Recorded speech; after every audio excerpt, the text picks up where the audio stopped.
This is your full moon forecast for the full moon taking place tonight on December 4th. My name is Rohini, I'm a Vedic astrologer.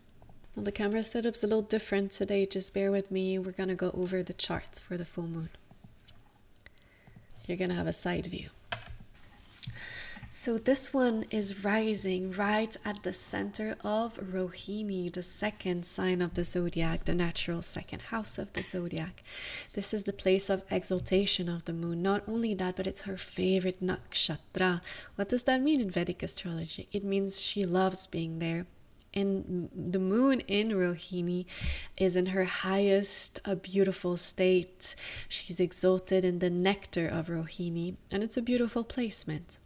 Exalted planets have a way to be excited, to look up, to feel like opportunities are here, that things are happening, there is hope.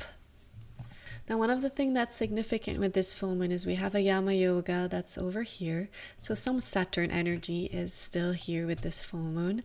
And then the Lord is in the 7th house. This Venus is going through the fire of the Sun and Mars. It's very close to both these planets, and Venus rules over Taurus. So some situations could be wanting to get clarifying, clarity, clearing out, cleansing. And what's getting cleansed, especially in terms of relationship.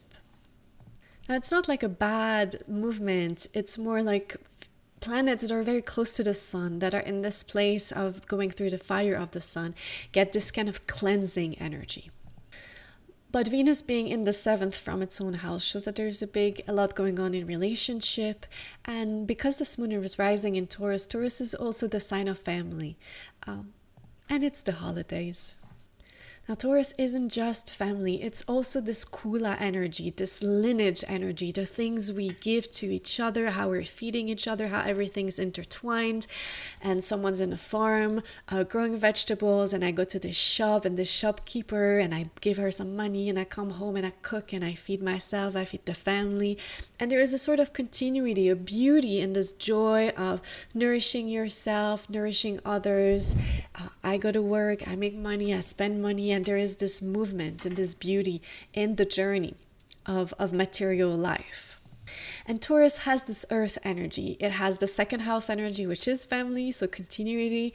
And it also has the 2nd house energy, which is finances. So this is a very powerful full moon to sit down and review your finances and review your financial goals and get really clear on what you want to build forward, especially in the material world. Now, this isn't a full moon for deep, insightful meditation. You can always meditate under the full moon. It's wonderful.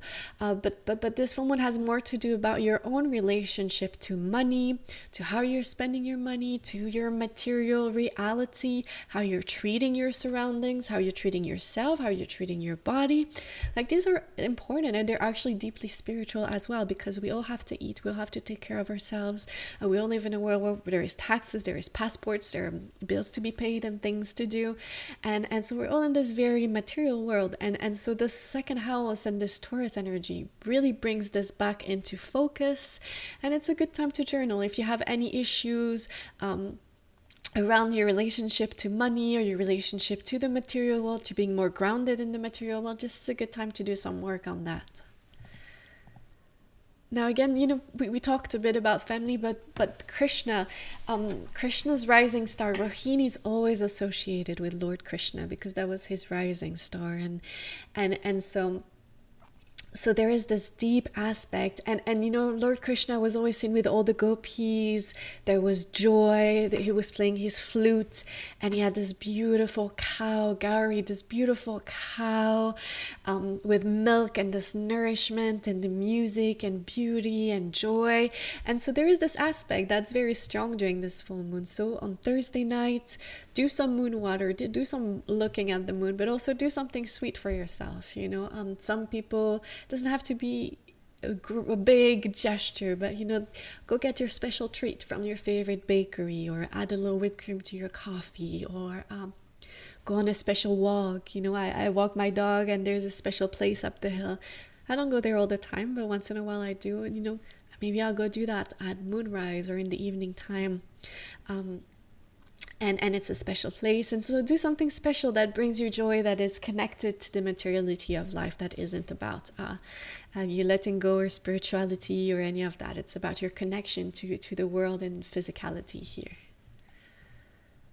But overall, this is a very sweet energy, and the moon is exalted, and that's lovely. We're going to have a Parivartana for a while. The sun's transit to Scorpio is going to be a bit interesting, just because we have this planetary exchange. So Ketu, Mars, Sun. So Mars is going to move in a few days. That will actually be good, because Mars and Ketu together are a bit rough energy. So once Mars moves to Sagittarius, it's going to be a shift of energy. That's in a few days. And after that, we'll have the sun still needs to travel about 10 days through Scorpio and be in this planetary exchange with Ketu for a little while longer. Jupiter is about to transition back. It's retrograding. It's its last time in Gemini for a while, because Jupiter takes about 12 years to go through the zodiac. So this is its last dip back in Gemini, this last reviewing whatever was stirred by this transit of Jupiter. It's the last reviewing this, whatever happened there for you, and reviewing that and kind of finalizing it before it moves on and not return to Gemini for 12 years. I'll talk to you when the moon reaches the sun once again in about 2 weeks' time. I have a beautiful class that is going to be live in the morning. I'm excited. Make sure you're signed up to the newsletter to get the invitation to register for that class. And it's the Dharma Devata class that's getting a relaunch. It's fully pre-recorded and you can study it on your own. It's totally beginners friendly, so that's special, and I'm excited to share that with you. Take care, and if you have any questions, my office is open. I am in an office in December and I will not be in office in January, so be aware of that. If there's any burning question, this is your time. And happy December, happy Christmas season. I hope there is much sweetness in your home and in your heart always.